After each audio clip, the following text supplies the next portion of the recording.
तो आइए देखते हैं पहला क्वेश्चन। बोला है किसी निश्चित धनराशि पर 6% वार्षिक ब्याज के दर से 2 वर्षों में प्राप्त साधारण ब्याज तथा वार्षिक रूप से संयोजित होने पर चक्रवृद्धि ब्याज के बीच का अंतर 78 रुपये है, तो धनराशि ज्ञात कीजिए। यहाँ देखिए रेट आपका दे रखा है 6%, टाइम है आपका 2 वर्ष और CISI का डिफरेंस है 78 रुपये। तो हमें ज्ञात करना है वह धनराशि। तो जब भी केस 2 साल का होता है तो CI और SI का जो अंतर होता है वो रेट के स्क्वायर के बराबर। जैसे रेट यहाँ पे 6 है ना, तो रेट का स्क्वायर करिए, 6 का स्क्वायर कितना हो जाएगा 36, और जब भी रेट का स्क्वायर करिएगा तो 0.2 अंकों के बाद, यानी 0.36% CISI का डिफरेंस हो जाएगा। अगर हम आपसे कहते कि रेट है हमारा 8%, तो CISI का डिफरेंस 8 का स्क्वायर यानी कि 64.2 अंकों के बाद, जब भी रेट का स्क्वायर करते हैं 0.2 अंकों के बाद डालते हैं, यानी 0.64% हो जाता है।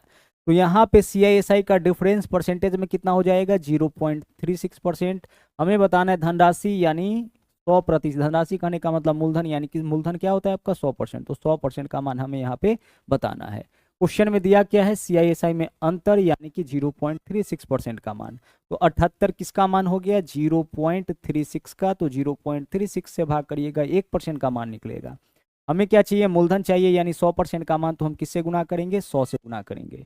जिसका मान देता है उससे करते हैं भाग, जिसका मान पूछता है उससे करते हैं हम लोग गुना। अगर यहाँ से पॉइंट हटाइएगा तो ऊपर में 2 जीरो और होगा, और जब आप इसको कैलकुलेट करिएगा तो जो वैल्यू आएगा आपका 21,666 इस प्रकार से 66 आ जाएगा। तो इसके करीब का जो ऑप्शन है वही हमारा आंसर, यानी कि विकल्प बी जो है वो आपका इस क्वेश्चन का क्या होगा सही आंसर हो जाएगा। आगे बढ़िए, सवाल नंबर 2 में चलिए। बोला है सेल के दौरान राघव ने 70 रुपये अंकित मूल्य की एक नोटबुक को 40% छूट पर और 20 रुपये अंकित मूल्य की एक पेन को 35% के छूट पर खरीदा। सेल के कारण उसे कितना बचत हुआ। उसको बचत कितना होगा जितना उसको छूट मिलेगा। तो पहला जो वस्तु है उसका अंकित मूल्य है 70 रुपये और इस पर इसको 40% का छूट मिल रहा है। तो 70 रुपये के वस्तु पर अगर इसको 40% का बचत मिल रहा है, छूट मिल रहा है, यानी 40% इसका बचत हो जाएगा। नीचे भी डबल जीरो है, ऊपर भी डबल जीरो है, काट लीजिए। 7 चौके 28, यानी पहले वस्तु पर इसको 28 रुपया का डिस्काउंट मिला, यानी 28 रुपया का बचत हो गया।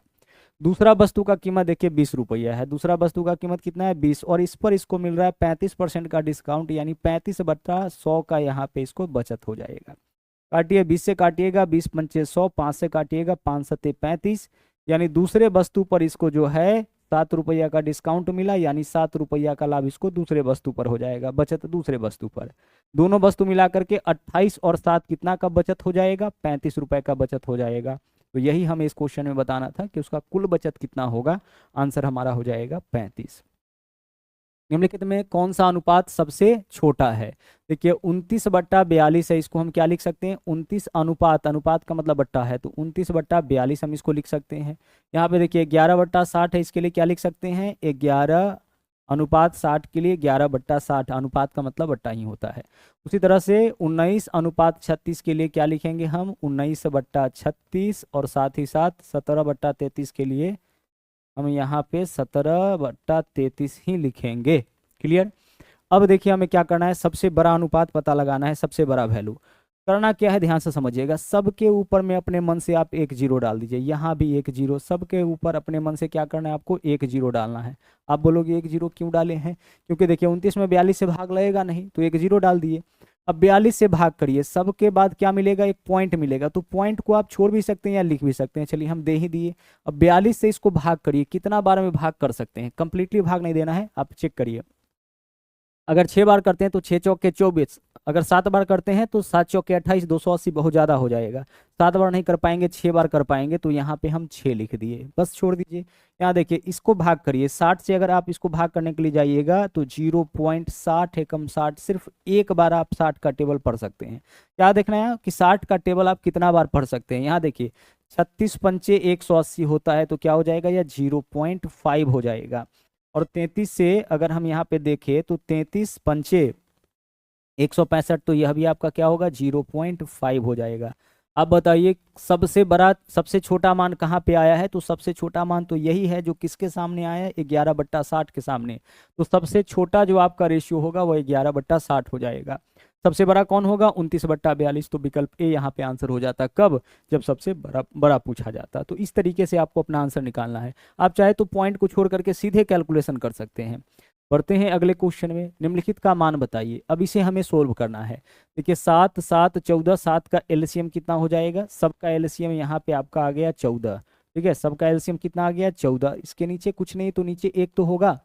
अब कैलकुलेट करिए। देखिए 7 दूना 14, तो एक में 2 से गुना करेंगे 2 हो जाएगा। 7 दूना 14, तो 2 दूना 4 हो जाएगा। 14 एकम 14, तो यह 5 रह जाएगा। 7 दूना 14, तो 4 दूना 8, और एक में 14 से गुना करेंगे तब 14 आएगा, तो 14 तिया 42। कैलकुलेट करिए। 2 4 6, 6 5 11, 11 8 19, 19 में से 42 घटाएंगे तो कितना हो जाएगा? माइनस का 23। तो -23/14 यही आपका यहाँ पे सही आंसर हो जाएगा, है ना। 42 में से कितना है आपका? 2 4 6, 6 5 11 8 19। 42 में से 19 घटाइए। 19 3 कितना हो जाएगा आपका? 19 और 23। तो 23 में 9 जोड़ेंगे, हाँ ठीक है, -23/14 आपका यहाँ पे आंसर हो जाएगा। आगे देखिए, फर्नीचर की 3 वस्तु का औसत मूल्य 15,915 और उनके मूल्यों में अनुपात है 3:5:7 का। देखिए फर्नीचर का 3 वस्तु है, इसके मूल्य में 3:5:7 का अनुपात है। यानी एक का मूल्य 3, तो दूसरा का 5, तो तीसरा का 7। यहाँ दिया क्या है? 15,915। 15,915 जो है इन तीनों का औसत मूल्य। अनुपात में औसत मूल्य निकालिए तो देखिए 3 5 8, 8 7 15, 15/3, यानी कि औसत मूल्य अनुपात में 5 आ जाएगा। अनुपात में औसत मूल्य कितना आ जाएगा? 5 आ जाएगा। बोलोगे 5 कैसे?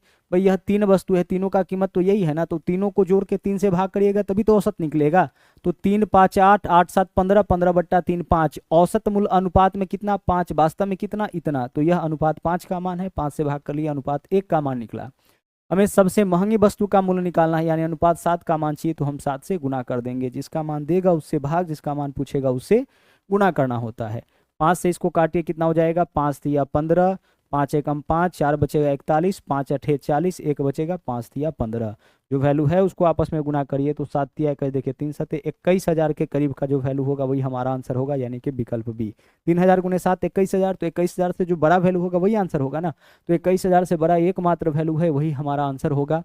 आगे देखिए, दो संख्याओं का एचसीएफ और एलसीएम 57,114 है। यदि एक संख्या दूसरी का 9/2, एक संख्या दूसरी का 9/2, यानी कि दोनों संख्या में 9:2 का अनुपात है। हम प्रत्येक में x लगा लेंगे तो इससे इसके मान में कोई अंतर नहीं आएगा। तो आप बताइए कि एक संख्या क्या है हमारा? 9x। अच्छा x ये आपको पता है। दो संख्याओं का एलसीएम और एचसीएफ का जो गुणनफल होता है उन संख्याओं के गुणनफल के बराबर। तो एक संख्या हमारा 9x हो गया, दूसरा संख्या हमारा 2x हो गया। तो दोनों संख्याओं का जो गुणनफल होगा वह इसके एचसीएफ और एलसीएम के गुणनफल के बराबर। तो एचसीएफ कितना है? 57, और एलसीएम कितना है? 114। तो 57 गुने 114 जो है वह 9x गुने 2x के बराबर हो जाएगा। ठीक है, किन्हीं दो संख्याओं का जो गुणनफल होता है, एक संख्या हमारा 9x है, दूसरा 2x है, तो किन्हीं दो संख्याओं का जो गुणनफल होगा वह उसके एचसीएफ और एलसीएम के गुणनफल के बराबर होता है। अगर हम इसको काटे 2 से तो कितना बार में यह कट जाएगा? 57 दूना 114। और इधर 9 है, 3 से काटेंगे तो यह भी 19 बार में कटेगा, और 3 से काटेंगे तो यह भी आपका 19 बार में कट जाएगा। ठीक है, 9 है ना, तो 3 गुने 3, एक 3 से काटेंगे, यह यहाँ पे 19 वैल्यू आएगा, एक 3 से काटेंगे यहाँ पे। अब x गुने x का वैल्यू 19 गुने 19 है, तो x का वैल्यू 19 हो जाएगा ना। आप लिख सकते हैं इसके लिए x² बराबर 19 गुने 19, तो x का मान 19 होगा। अब पूछा है बड़ी संख्या बताइए, तो बड़ी संख्या क्या होगा? 9x होगा। तो 9 गुने x का वैल्यू कितना है? बड़ी संख्या हमारा यही तो होगा ना। तो आंसर हमारा हो जाएगा 9x, और 9 गुने 19, 19 नमा 171 आपके क्वेश्चन का सही आंसर हो जाएगा। आगे चलिए, सवाल नंबर जो नेक्स्ट है उसमें चलते हैं। दो ट्रेन x और y के द्वारा 4 अलग अलग दिनों में एक ही मार्ग लखनऊ से चंडीगढ़ की दूरी तय किया गया समय जो है वो आपको यहाँ पे दर्शाया गया है। निम्नलिखित बार ग्राफ में दिया गया ग्राफ का ध्यानपूर्वक अध्ययन कीजिए और नीचे दिए गए प्रश्नों का उत्तर दीजिए। यदि लखनऊ और चंडीगढ़ के बीच की दूरी 754, लखनऊ से चंडीगढ़ के बीच की दूरी 754 किलोमीटर है, तो तीसरे दिन ट्रेन x और y की औसत चाल में अंतर। तीसरा दिन देखिए, ट्रेन x और y की औसत चाल में अंतर, यहाँ एक वैल्यू आपका 13 है, यहाँ पे नहीं दिख रहा होगा 13, और यहाँ जो वैल्यू है वो आपका 20 है। एक आपका ट्रेन x का है, यानी पहले वाला ट्रेन x का है, और दूसरा वाला जो है वो ट्रेन y का है। ट्रेन x और बोला है तीसरे दिन ट्रेन x और y की औसत चाल के बीच कितना का अंतर होगा। यदि इनके द्वारा लिया गया समय, तो देखिए ट्रेन एक्स कितना घंटा समय लेता है, 13 घंटा, और ट्रेन वाई कितना घंटा समय लेता है, 20 घंटा। तो औसत चाल निकालिए। तो लखनऊ से चंडीगढ़ की दूरी कितना है, 754 किलोमीटर है। तो 754 किलोमीटर की दूरी को यहाँ पे जो है एक्स जो है वह तय करता है 13 घंटे में। तो 754/13 इतना घंटा का समय इसको लग जाएगा। और 754 किलोमीटर की दूरी को जो है वाई तय करता है 20 घंटा में। तो 754/20 घंटा का समय लग जाएगा। 754/20 यानी कि दूरी बट्टा समय इतना चाल हो जाएगा आपका y का, इतना चाल हो जाएगा आपका x का, क्योंकि दोनों का यहाँ पे समय दे रखा है कि x को इतना समय, y को इतना समय।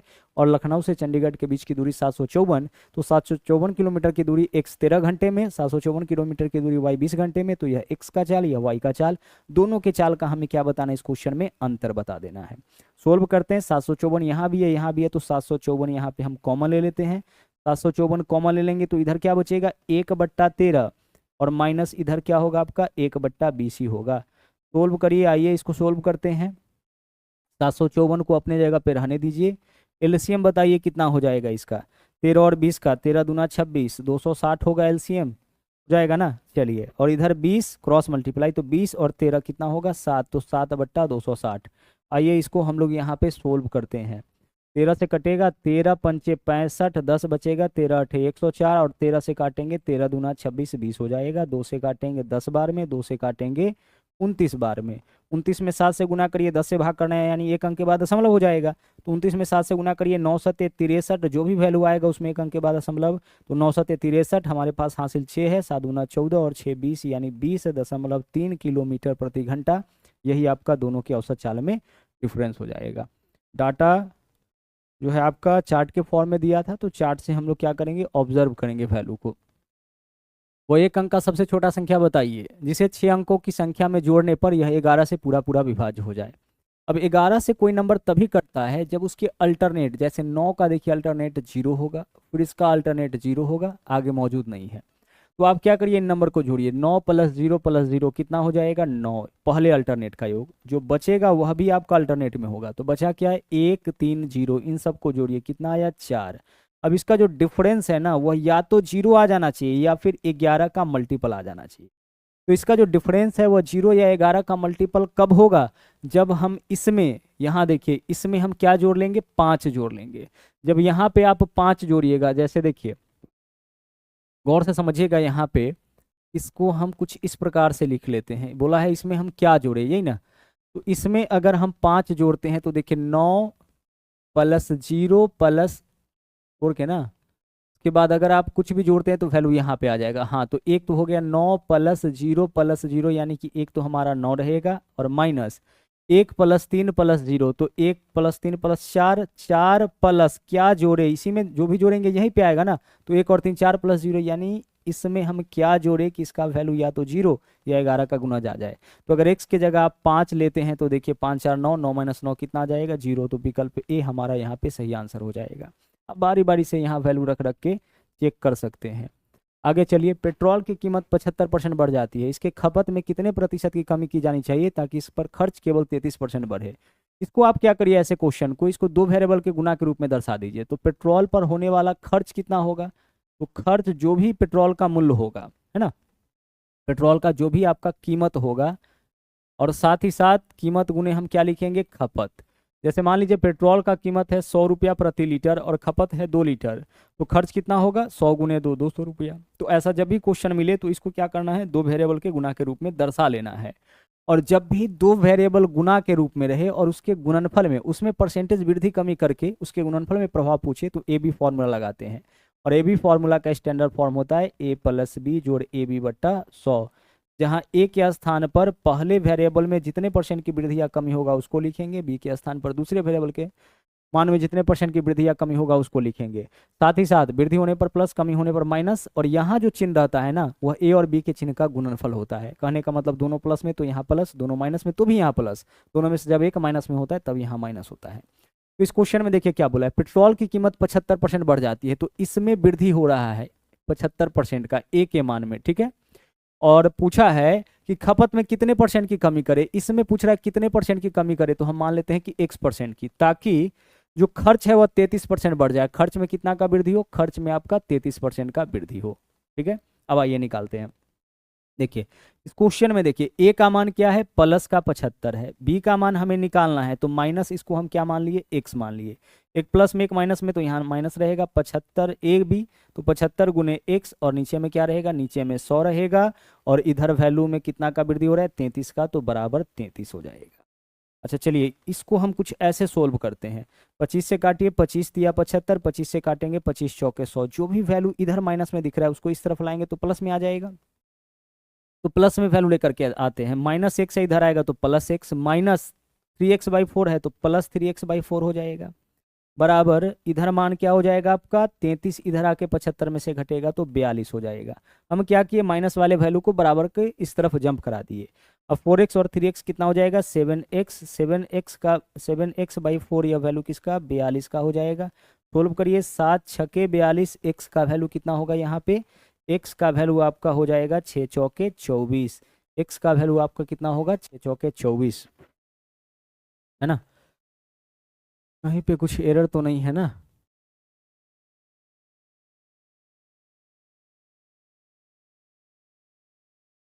पेट्रोल की कीमत 75% बढ़ जाती है। इसके खपत में कितने परसेंट की कमी की जानी चाहिए ताकि इस पर खर्च केवल 33% बढ़े? खर्च 33% बढ़े, ठीक है। कीमत में 75% की वृद्धि, खपत में कितने परसेंट की कमी? 33, 75 माइनस एक्स, माइनस 75 गुने एक्स बट्टा 100, ठीक है।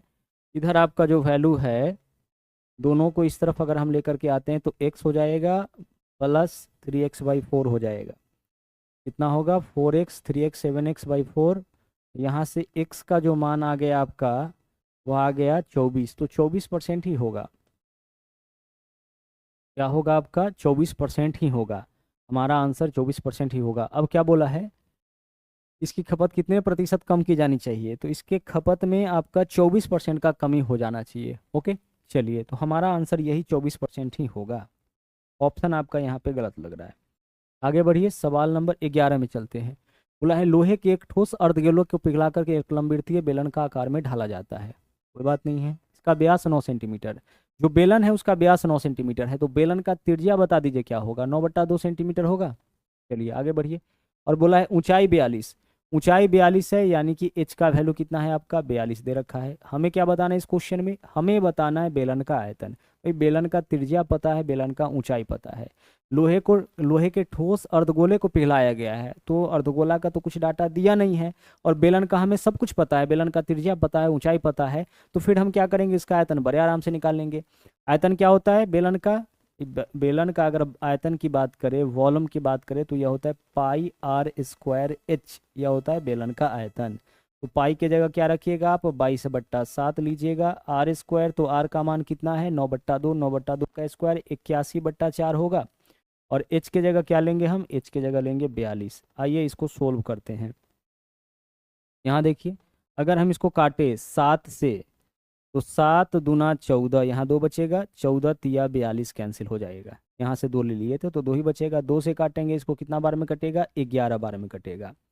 अब इन वैल्यू को आपस में गुना करिए। 21, 81 तिया होता है 243, 243 में 11 से गुना करना है। 11 से गुना करने का ट्रिक क्या होता है?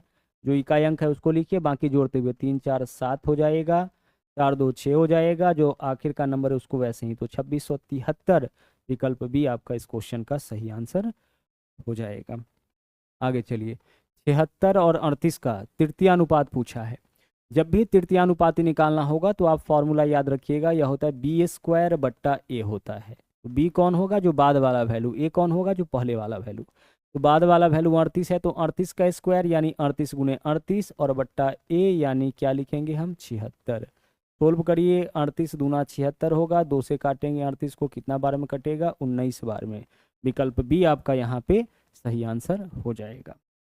आगे चलिए, यहाँ देखिए क्या बोला है। एक ठोस शंकु के आधार का व्यास 24 सेंटीमीटर और इसकी ऊंचाई 21 सेंटीमीटर, इसको 2 कटों के द्वारा 3 भागों में काटा जाता है। देखिए मामला कुछ ऐसा है, यहाँ पे आपका एक शंकु कुछ इस प्रकार से है, ठीक है। वो पता है शंकु का जो आधार होता है वो कैसा होता है? आधार आपका वृत्ताकार होता है। अब इसमें 2 कट लगाया गया, एक कट यहाँ पे हम मान लेते हैं कि लगाया गया, और एक और कट यहाँ पे लगाया गया। 2 कट लगाया गया तो यह 3 भाग में कट गया। अच्छा, काटा कैसे है गौर से देखिएगा। जब इसको काटा है तो बोला यह है कि आधार का व्यास 24 है।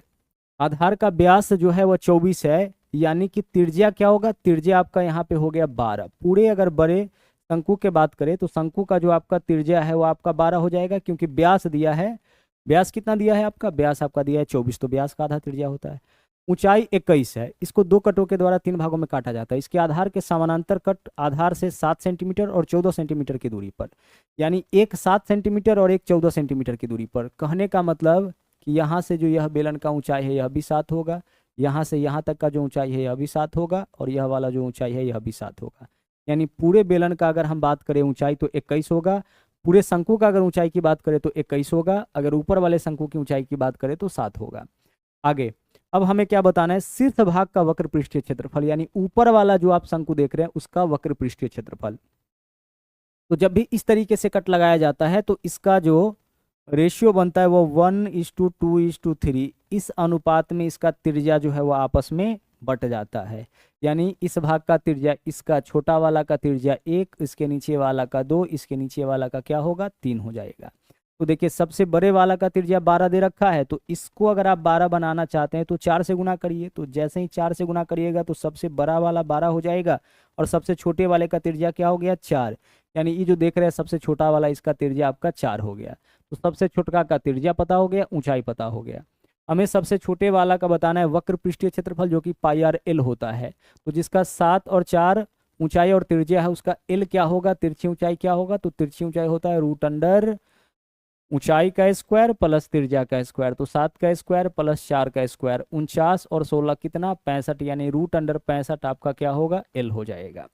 अब हमें क्या निकालना है, जो हमारा आंसर होगा वह सबसे छोटा वाला का सबसे ऊपर वाला का वक्र पृष्ठीय क्षेत्रफल, जो कि होता है πr_l। क्या होगा आपका πr_l।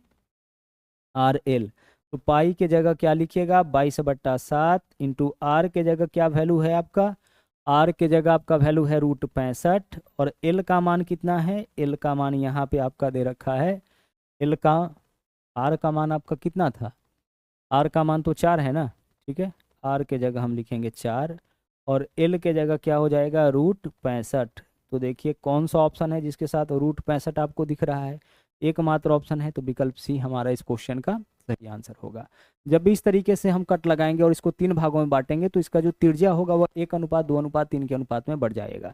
तो सबसे बड़ा वाला का त्रिज्या अगर दे रखा है, छोटा वाला का त्रिज्या निकालना होगा तो कैसे निकालेंगे, तो 1 2 3 के हिसाब से, 3 का मान 12 तो 1 का मान 4, तो सबसे छोटा वाला का 4, इसका त्रिज्या कितना हो जाता 8 हो जाता। क्लियर, चलिए आगे बढ़ते हैं। एक कस्बे की वर्तमान जनसंख्या 1,80,000 है, जो प्रतिवर्ष 25% की दर से बढ़ रही है। 3 साल पहले और 2 साल पहले की जनसंख्या में क्या अंतर होगा।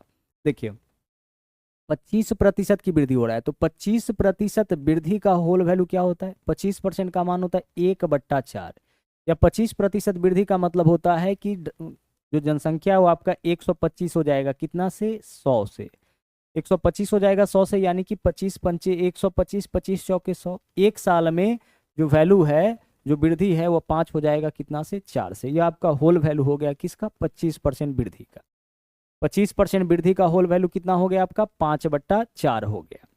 अब इस क्वेश्चन में क्या बोला गया है कि वर्तमान जनसंख्या 1,80,000 है। वर्तमान जनसंख्या कितना है, वर्तमान जनसंख्या 1,80,000 है, ठीक है 80,000 है। पूछा क्या इसके 2 साल पहले और 3 साल पहले के जनसंख्या में अंतर। तो 2 साल पहले इसका जनसंख्या कितना था, इसको निकालने के लिए इस होल वैल्यू का 2 बार उल्टा गुना करेंगे। कितना बार उल्टा गुना करेंगे, 2 बार उल्टा गुना करेंगे।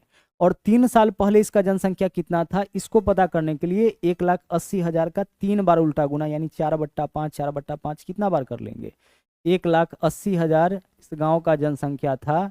3 साल पहले कितना था, तो 4/5 का कितना बार गुना करेंगे हम 3 बार गुना करेंगे, तो इससे पता चलेगा 3 साल पहले कितना था।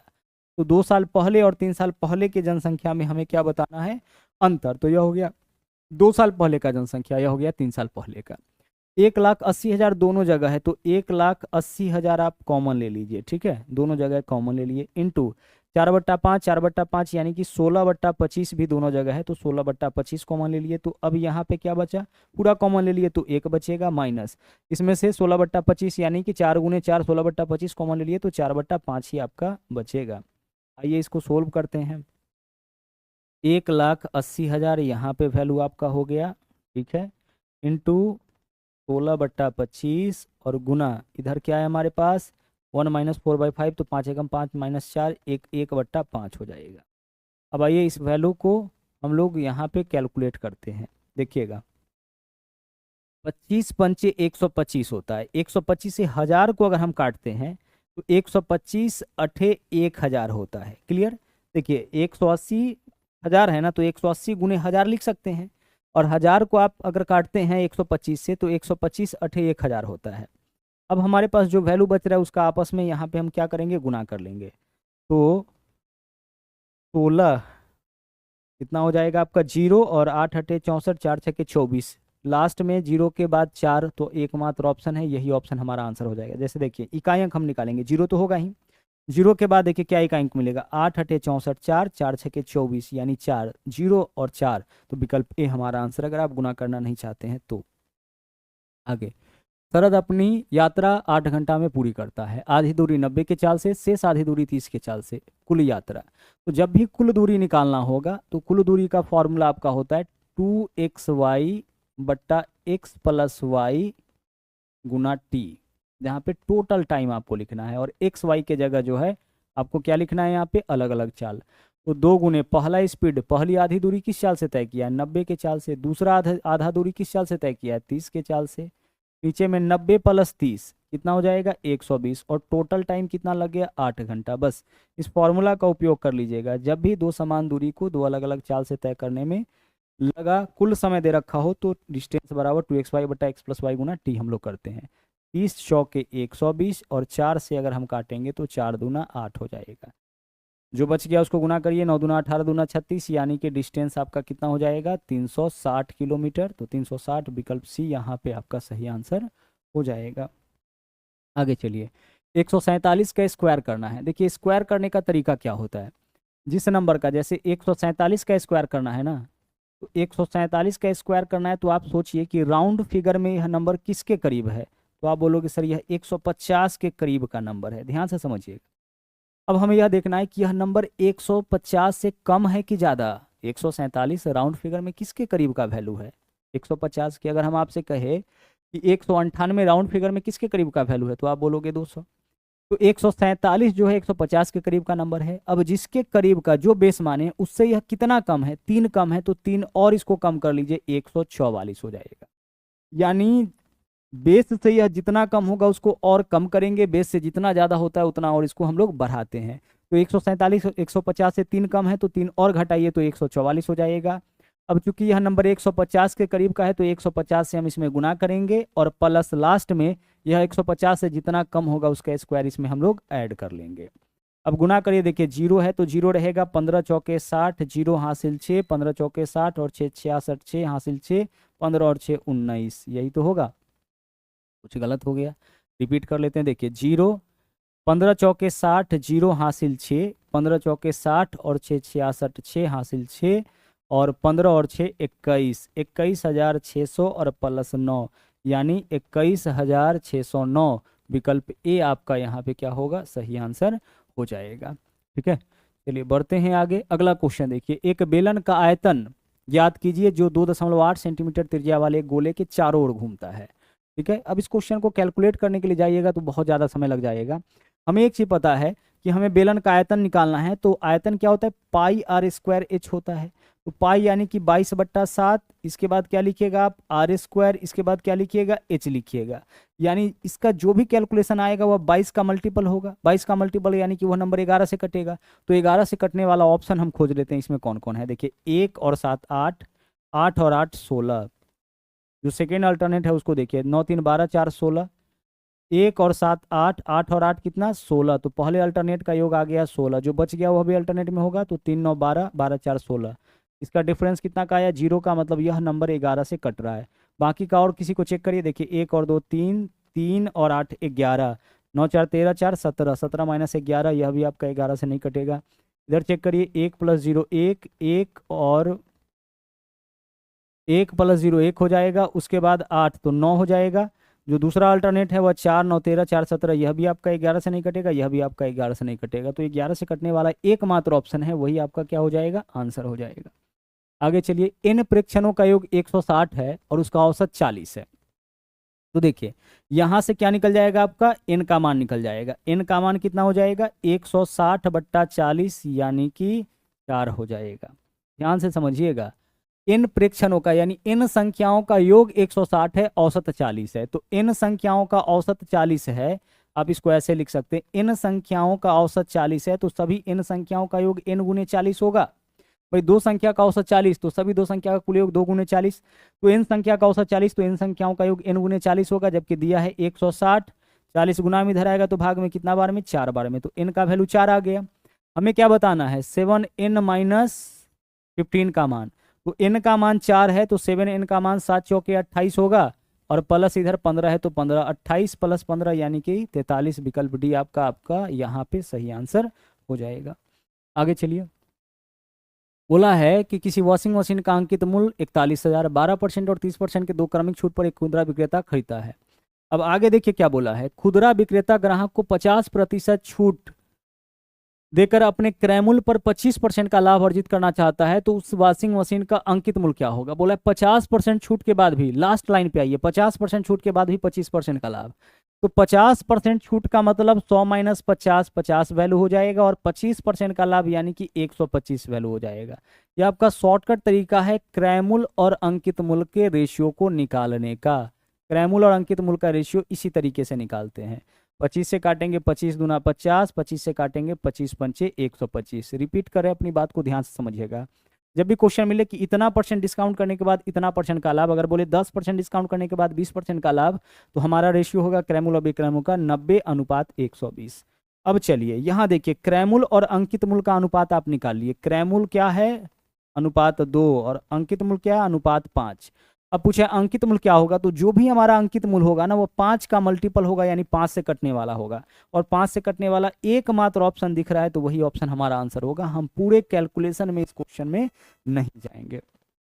आगे चलिए, अगला सवाल देखिए क्या है, बोला 16 पुस्तकों का विक्रय मूल्य 12 पुस्तकों के क्रय मूल्य के बराबर। तो ऐसे क्वेश्चन में हम लोग क्या करते हैं कि क्रय मूल्य और विक्रय मूल्य का रेशियो निकाल लेते हैं। कैसे निकलता है, बोला जिसके साथ भी विक्रय मूल्य लगा होगा उसको क्रय मूल्य में लिखिएगा। तो 16 पुस्तक का विक्रय मूल्य, तो 16 कहाँ आ जाएगा, 16 क्रय मूल्य में आ जाएगा। आगे देख लीजिए, 12 पुस्तक के क्रय मूल्य के बराबर, तो 12 कहाँ जाएगा, विक्रय मूल्य में आ जाएगा। इस तरह से कब हम लोग क्वेश्चन सोल्व करते हैं, जब भी क्रय मूल्य विक्रय मूल्य वस्तु के रूप में देता है, उस केस में जो है क्रय मूल्य विक्रय मूल्य वस्तु के रूप में देता है, उस केस में जो क्रय मूल्य होता है वो हमारा विक्रय मूल्य बन जाता है, और जो विक्रय मूल्य होता है वो क्रय मूल्य। तो देखिए 16 पुस्तक, 16 रुपए नहीं बोला है, 16 पुस्तक का विक्रय मूल्य 12 पुस्तक के क्रय मूल्य के बराबर, तो 16 विक्रय मूल्य है, तो 16 को हम लोग रखेंगे क्रय मूल्य में। अब देखिए, अब हमारा क्रय मूल्य पता है, विक्रय मूल्य पता है, यहाँ पे हमें क्या बताना है कि लाभ हुआ है कि हानि। तो 16 का वस्तु अगर 12 में बिकेगा तो हानि ही होगा, कितना का, 4 का हानि। तो 4 का हानि कितना के वस्तु पर, 16 के वस्तु पर। परसेंटेज के लिए हम लोग गुना करते हैं 100 से, कि वस्तु 16 का है, बिका 12 में, 4 चौके 16, और 4 से काटेंगे, यह कितनी बार में कट जाएगा, 25 बार में कट जाएगा। तो आंसर आपका जो इस क्वेश्चन का होगा वो आपका क्या होगा, 25% हो जाएगा। तो 25% का क्या होगा, 25% का आपका लॉस ही होगा। लॉस क्यों होगा, क्योंकि 16 का वस्तु आपका बिक रहा है यहाँ पे 12 में। आगे चलिए, देखिए यह सिंपल सा क्वेश्चन बोर्ड मास का है, आपको पता है पहले ब्रैकेट का क्रिया होता है, तो सबसे पहले छोटी ब्रैकेट, तो 7 में से 2 माइनस करेंगे 5, और 5 से 5 कट गया, यहाँ पे 30 बचा, 5 से काटेंगे 15 को, 3 बार में कट जाएगा 33, 32 भागा 8 4, 32 भागा यहाँ पे 8 कितना हो जाएगा 4, और 4 गुना इधर से क्या बचा है 3 और 30 33, 33 चौके 132, विकल्प सी आंसर। आगे चलिए, बोला है 1136 मीटर लंबी एक रेलगाड़ी किसी खंभे को 71 सेकंड में पार करती है, तो रेलगाड़ी का स्पीड क्या हो जाएगा, रेलगाड़ी का स्पीड हो जाएगा आपका 1136 बट्टा 71, यही तो रेलगाड़ी का स्पीड होगा, क्योंकि इतनी दूरी को, इतनी लंबी रेलगाड़ी है और खंभा को पार करती है 71 सेकंड में, तो खंभा को पार करने का मतलब रेलगाड़ी अपनी लंबाई इतनी दूरी, तो इतनी दूरी रेलगाड़ी इतने समय में तय करती है, तो दूरी बट्टा समय यह रेलगाड़ी का चाल हो गया। अब पूछ रहा है कि 656, रेलगाड़ी का लंबाई है 1136 और इसको पार कराना है 656 मीटर लंबे प्लेटफॉर्म को। तो प्लेटफॉर्म को पार करने के लिए रेलगाड़ी को अपनी लंबाई प्लस प्लेटफॉर्म की लंबाई दोनों के योग इतनी दूरी तय करनी होती है। तो 6 और 6 12, 2 हासिल 1, 5 3 8 और 1 9, और 11 6 17, यानी 1792 मीटर की दूरी कितने समय में। तो देखिए रेलगाड़ी का चाल तो यही निकाले हैं, तो इस चाल से 1792 मीटर की दूरी कितने समय में, तो दूरी बट्टा चाल, इसी से आपका क्या निकल जाएगा, समय निकल जाएगा। तो हमारा जो आंसर होगा देखिए क्या होगा, हम इसको अगर काटना चाहे तो यह वैल्यू आपका सबसे पहले अगर 4 से काटेंगे तो 4 दूना 8 हो जाएगा, 3 बचेगा 33, 4 4 दूना अगर 4 से 8, 3 33, 4 8 32, यहाँ पे 1 बचेगा, 4 चौके 16, और 4 से इसको काटेंगे तो 4 चौके 16, 1 19, 4 चौके 16, 4 8 32 हो जाएगा। फिर से वैल्यू 4 से कट रहा है, 4 से काटिए तो 4 7 28, और 4 एकम 4, और 4 से इसको काटिएगा, 4 एकम 4, 4 एकम 4, 4 दूना 8, यही आएगा। और यहाँ भी 71 है, यहाँ भी 71 है, कैंसिल आउट हो गया, यानी आपका आंसर क्या हो गया, 112। तो 112 सेकेंड का समय यहाँ पे लग जाएगा, ठीक है। आंसर विकल्प डी हो गया। निम्नलिखित को साधारण भिन्न के रूप में बदलिए। देखिएगा 0.454 है ना, तो 12 अगर हटाते हैं 2 नंबर के ऊपर है तो बट्टा में दोनों लिखिए, तो 54/99 हो जाएगा। यहाँ देखिए 0.2 और 3 के ऊपर बार है, यह गलत यहाँ पे टाइप कर दिया है। यह जो बार का चिन्ह है वह कहाँ पे है, केवल 3 के ऊपर है। तो कुछ के ऊपर हो और कुछ के ऊपर ना हो, उस केस में हम लोग क्या करते हैं, पूरा को संख्या मानते हैं। इसको अगर भिन्न के रूप में बदलेंगे तो हम लिखेंगे 23, जिसके ऊपर बार नहीं है उसको हटा लीजिए, साथ ही साथ जिसके ऊपर बार है उतना 9, जिसके ऊपर नहीं है उतना 0। तो 23 - 2 कितना हो जाएगा, 21। तो 21/90 इसका वैल्यू आया, और इन दोनों को हमें क्या करना है, प्लस करना है। आइए एलसीएम लेते हैं, 99 और 90 का एलसीएम 990 हो जाएगा। कितना हो जाएगा, 990। 99 90 9 से अगर आप भाग करिएगा तो देखिए 11 9 99, 9 दहाई 90, फिर सबको गुना करिए, 11 9 99 गुने 10 990। तो हमारा आंसर वही होगा जिसके लास्ट में 990 होगा। तो 990 यहाँ भी नहीं है, यहाँ भी नहीं है, यहाँ भी नहीं है, तो विकल्प ए हमारा आंसर हो जाएगा। वैसे भी जब इन दोनों वैल्यू को जोड़िएगा तो कितना आ जाएगा, 771 आ जाएगा। जोड़ने का जरूरत नहीं है, देख के पता चल रहा है। आगे चलिए अगले क्वेश्चन में। यहाँ देखिए राहुल नाव से 734 किलोमीटर की दूरी धारा के विपरीत 30 घंटा में। देखिए 734 किलोमीटर की दूरी धारा के विपरीत तय करता है कितने समय में, 30 घंटा में। तो दूरी बट्टा या क्या है आपका, दूरी बट्टा समय, चाल निकला, और यह चाल है धारा के विपरीत। यह चाल क्या है, धारा के विपरीत है, ठीक है। आगे चलिए, अब बोला है कि धारा की दिशा में, धारा की दिशा में यही 734 किलोमीटर की दूरी तय करता है कितने समय में, यह तय करता है आपका 12 घंटे में। तो दूरी बट्टा समय यह हो गया चाल, और यह धारा के दिशा में। तो जब भी आपके पास धारा के विपरीत वाला चाल पता हो और धारा के दिशा में चाल पता हो, धारा का चाल निकालना हो, तो हम क्या करते हैं, इन दोनों को घटा करके और 2 से भाग कर लेते हैं। क्या करेंगे, दोनों को घटा करके 2 से भाग। हमारे पास जब भी धारा के विपरीत अगर स्पीड 12 किलोमीटर प्रति घंटा, धारा के दिशा में चाल 8 किलोमीटर प्रति घंटा, तो धारा का चाल दोनों को घटा करके 2 से भाग, नाव का चाल तो दोनों को जोड़ करके 2 से भाग। तो यहाँ पे देखिए बोला है कि राहुल इतनी दूरी इतने समय में तय करता है धारा के विपरीत। तो दूरी बट्टा समय, चाल हो गया धारा के विपरीत, इतनी दूरी इतने समय में धारा की दिशा में, तो यह चाल हो गया धारा की दिशा में। धारा के विपरीत चाल इतना, धारा के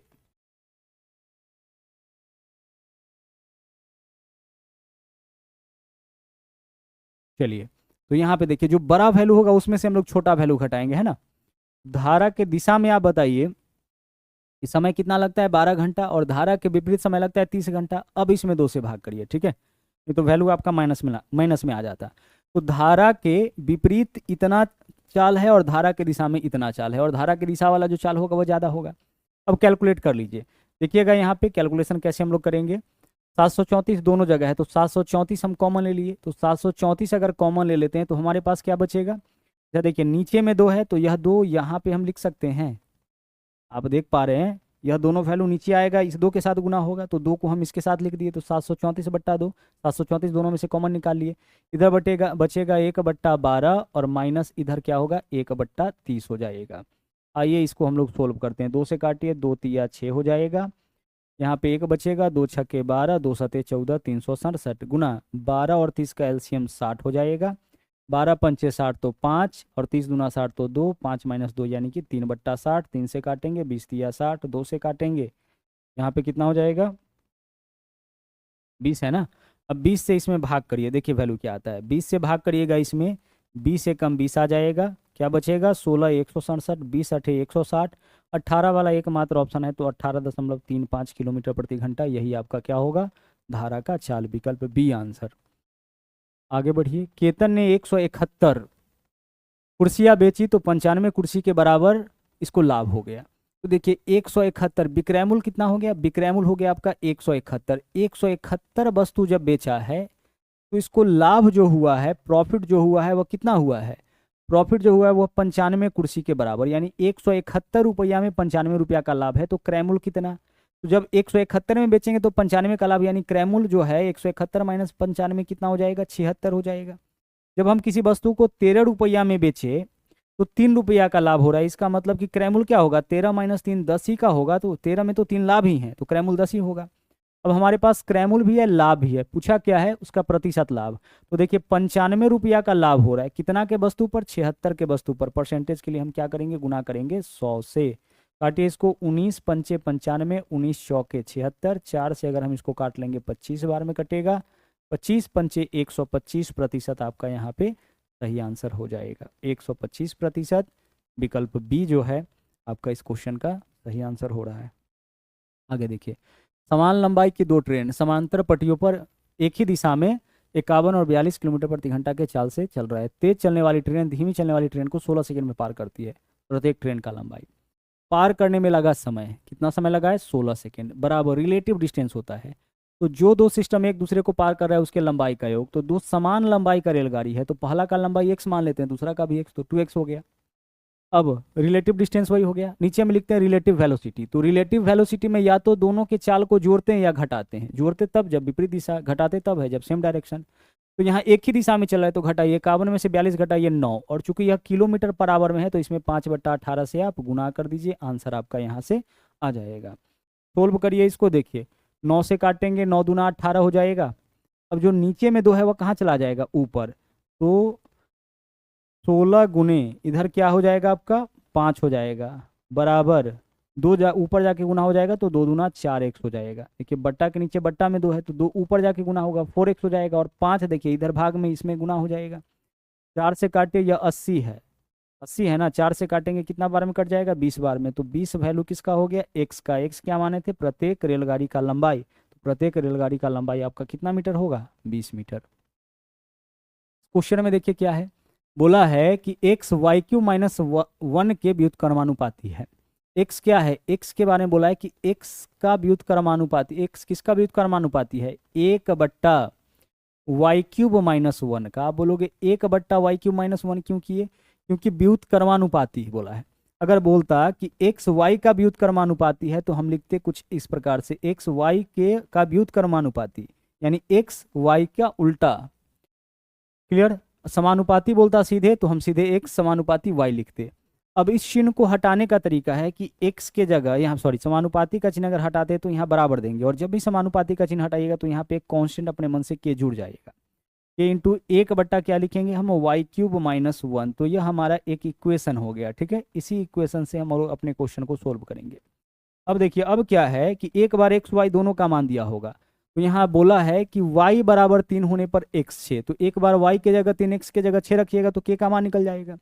तो y 3 तो x 6, तो x के जगह 6 बराबर k इंटू 1/y के जगह 3, तो 3 का क्यूब माइनस 1, 27 माइनस 1 26, क्रॉस गुना करेंगे तो 6 गुने 26, यही वैल्यू किसका हो गया, k का वैल्यू हो गया, ठीक है। अब क्वेश्चन में हमें क्या पता है, यह वाला तो पता ही है। अब देखिए चूंकि हमें पता है कि x बराबर क्या पता है, x बराबर यहाँ पे पता है k इंटू 1/y³ माइनस 1।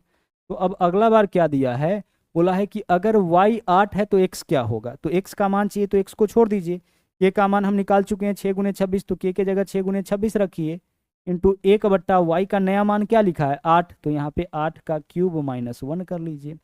6 गुने 26 ऊपर में क्या हो जाएगा 156, और नीचे में देखिए 512 माइनस 1 511, तो 156/511, 156/511 केवल एकमात्र विकल्प है, विकल्प ए वही हमारा आंसर हो जाएगा। बोला है x y³ माइनस 1 का व्युत्क्रमानुपाती, x व्युत्क्रमानुपाती है किसके, y³ माइनस 1 के। यह आपका समानुपाती का चिन्ह है, चूंकि व्युत्क्रमानुपाती बोला इसलिए इसको उल्टा कर दिए। आगे चलिए, अगला क्वेश्चन देखिए क्या है। देखिए यह बोर्ड मास का इजी सा क्वेश्चन है, सोल्व करिए। 9 माइनस 2, 9 माइनस 7 2 हो गया, 2 से 2 कैंसिल हो गया, 12/6 2 होगा, 25 और 2 27, और इधर 35 माइनस 5 कितना 35 भागा 5 कितना 7, तो 7 गुना कितना होगा 27, 27 सत्य कितना 189, विकल्प ए आंसर। आगे बढ़ते हैं। एक संख्या को 50% बढ़ाने पर यह 3720 हो जाता है। संख्या 3720 हो जाता है कब, जब इसको 50% बढ़ाते हैं, तो 50% बढ़ाने पर यह 150% हो जाएगा। और संख्या निकालना है यानी 100% का मान निकालना है। सोल्व करिए, 50 दूना 100, 50 3 150, 3 से काटिए इसको, तो 3 कम 3, 3 दूना 6, 3 चौके 12, 1240, 1240 दूना 2480, विकल्प सी आंसर होगा। आगे चलिए, अगला सवाल देखिए क्या है। अगला क्वेश्चन यहाँ पे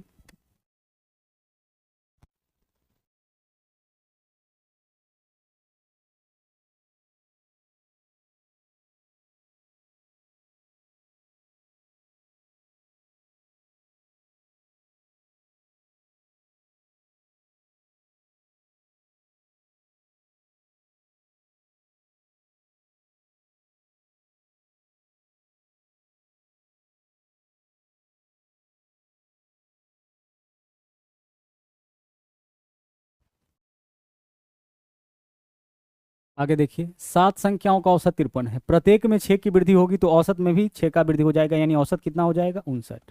किसी भी श्रेणी की औसत में उतना का ही वृद्धि या कमी होगा जितना उसके प्रत्येक पद में वृद्धि या कमी करेंगे। या इस बात को ऐसे भी कहते हैं हम लोग कि किसी भी श्रेणी के प्रत्येक पदों के साथ जो परिवर्तन होता है वही परिवर्तन उसके औसत में भी होता है। तो प्रत्येक में 6 की वृद्धि हो रहा है, औसत भी 6 बढ़ जाएगा, 53 से 59 हो जाएगा। आगे देखिए, अगला सवाल देखिए, बेहतरीन है। 40 का पावर यहाँ पे दे रखा है कितना, 40 का पावर यहाँ पे है 0.11, यह x का वैल्यू है। हमें क्या निकालना है, हमें इस क्वेश्चन में निकालना है x to the power z बराबर वाई स्क्वायर, बराबर वाई स्क्वायर है तो z का मान क्या होगा। तो सबसे पहले x का वैल्यू देखिए कितना है, x का वैल्यू है 40 का पावर कितना 0.11, यह x का मान हो गया। और इसका पावर z है तो z को अपने जगह रहने दीजिए। देखिए x का मान हम रख दिए यहाँ से, x का मान जो भी है उसको पावर को अपने जगह पे रहने दिए, बराबर y का मान देख लीजिए कितना है, y का मान है 40 का पावर कितना 0.1, यह है आपका y का मान, और इसका स्क्वायर है तो स्क्वायर को अपने जगह पे रहने दीजिए। देखिए y के जगह जो y का वैल्यू है उसको रख दिए, और x के जगह जो x का वैल्यू है उसको रख दिए। तो x के जगह देखिए जो x का मान है उसको रख दिए, पावर z को अपने जगह पर, y के जगह जो y का मान क्वेश्चन में दिया है उसको रखे, पावर जो है उसको अपने जगह पर। अब एक चीज़ आपको पता है, पावर के ऊपर पावर ब्रैकेट लगा है तो पावर का आपस में गुना। तो यहाँ लिखेंगे हम 40 का पावर 0.11 z, पावर के ऊपर पावर ब्रैकेट लगा है तो पावर का आपस में गुना, तो इससे इसमें गुना हो जाएगा। पावर के ऊपर पावर है ब्रैकेट लगा है तो आपस में गुना, तो 0.1 से 2 में गुना करेंगे 0.2, इससे इसको काटिए, दोनों तरफ बेस सेम है, बेस से बेस कैंसिल। अब हमारे पास क्या है 0.11 z बराबर कितना है आपका 0.2 है। यहाँ से देखिए, यहाँ से z का मान क्या हो जाएगा 0.2 बाई 0.11, पॉइंट हटाना है, 2 अंक के बाद है तो ऊपर में 2 जीरो हो जाएगा, और यहाँ से पॉइंट हटाना है तो नीचे में 1 जीरो हो जाएगा, होगा 0 से 0 कैंसिल, 10 गुने 2 ऊपर में 20 आ गया, नीचे में 11, 20/11 का मान कितना 20 से कम 20, पॉइंट यहाँ क्या बचेगा आपका 9 बचेगा ना, पॉइंट देंगे 90, 11 11 कम 11 9 बचेगा 90, 11 8 88, 2 बचेगा 20, 11 कम 11 यानी 11 1.8 आ रहा है ना, तो 1.82 विकल्प बी आपका यहाँ पे सही आंसर हो जाएगा। आगे चलिए, दो संख्याओं का एलसीएम और एचसीएफ कितना है 114 19 है, उनमें एक संख्या 57 तो दूसरा संख्या, दो संख्याओं का एलसीएम और एचसीएफ कितना है 114 और 119, तो एलसीएम और एचसीएफ के गुणनफल में अगर पहली संख्या से भाग करेंगे दूसरा संख्या निकल जाएगा, तो 57 दूना 114 19 दूना 38, विकल्प सी आपका यहाँ पे सही आंसर हो जाएगा। आगे देखिए, निम्नलिखित में से कौन सा सबसे बड़ा है, सबसे बड़ा हमें यहाँ पे पहचानना है। सबसे बड़ा पहचानना, ऐसा करिए ना, सबके ऊपर वाला को इक्वल करिए, तो 45 20 9 2 सब को 90 बनाइए, तो 90 बनाने के लिए 90 ने 180 बनाइए, 45 20 9 2 का एलसीएम कितना हो जाएगा 180, 45 और 20 और इसके अलावा 9 और क्या है 2 है, एक ऐसा नंबर बताइए जो इस सबसे कटे, 45 से 20 से इस सबसे कटने वाला 180 है, तो सबको 180 बनाइए। तो 180 बनाने के लिए ऊपर में 4 से गुना, नीचे में भी हम 4 से गुना कर लेंगे। 180 बनाने के लिए ऊपर में 9 से गुना, नीचे भी 9 से गुना कर लेंगे। 180 बनाने के लिए ऊपर में 20 से गुना, नीचे भी 20 से गुना कर लेंगे, ठीक है। 180 बनाने के लिए ऊपर में 90 से गुना, नीचे भी 90 से गुना कर लेंगे। अब सबका ऊपर वाला सेम हो गया, देख लीजिए 90 दूना 180, 20 नमा 180, 20 नमा 180, 45 चौके 100। सबसे बड़ा कौन हो? तो जिसके नीचे में सबसे कम होगा वही बड़ा होगा। ऊपर में तो सबका बराबर है, तो जिसके नीचे में जितना कम होगा वही तो बड़ा होगा ना, क्योंकि ऊपर वाला जैसे मान लीजिए हम आपसे कहे 11/10, 11/9, 11/7, इसमें सबसे बड़ा कौन होगा? जिसके नीचे में सबसे छोटा वैल्यू होगा। तो ऊपर में सब बराबर है, नीचे में देखिए सबसे कम क्या है, तो यह 270 है, यह 87 दूना यह 1600 के करीब है। 21 नमा 189 है, और यह आपका 21 नमा कितना हो जाएगा? 189, और यह आपका क्या है? 66 चौके, यानी सबसे कम नीचे में यही है, 20/21 का ही है, तो 20/21 ही आपका क्या होगा? सबसे बड़ा हो जाएगा। आगे चलिए, बोला है एक मूलधन जब प्रति वर्ष 20% साधारण ब्याज के दर पर निवेश किया जाता है तो 3 वर्षों के बाद उसका मिश्रधन 2400। भाई 3 वर्षों के बाद 20% वार्षिक दर से 3 साल के बाद क्या हो जाएगा? 60% ब्याज, यानी मिश्रधन आपका 120% हो जाएगा, जबकि यहाँ दिया कितना है? 2400। समझिएगा, 20% वार्षिक दर से 3 साल का ब्याज, 60% ब्याज, 60%, यानी मिश्रधन 160%। तो 160% आपका मिश्रधन दिया कितना है? 2400। तो 2400 किसका मान हो गया? 160% का। 160 से भाग करेंगे तो 160 से भाग करेंगे तो 1% का मान निकलेगा। अब हमें क्या बताना है इस क्वेश्चन में? हमें बताना है 2 वर्ष में समान दर पर ब्याज कितना होगा। तो 20% वार्षिक दर से 2 साल का ब्याज कितना? 40%। तो 40% का मान हमें चाहिए। ठीक है, सोल्व करिए इसको। 0 से आपका 0 कैंसिल हो गया, 4 से काटेंगे 4 चौके 16, और 4 से काटेंगे 4 छक्के 24। 600 रुपये आपके क्वेश्चन का यहाँ पे सही आंसर हो जाएगा। तो इस तरीके से जो है ये आपका पहला सेट कंप्लीट हुआ। पीडीएफ डाउनलोड कर लीजिएगा मैथ्स वाटिका जो टेलीग्राम चैनल है वहाँ से, और वहाँ से आप प्रैक्टिस कर लीजिए। आज के लिए इतना ही, मिलते हैं एक बार फिर से अगले वीडियो में किसी प्रकार के नए टॉपिक के साथ। Thank you.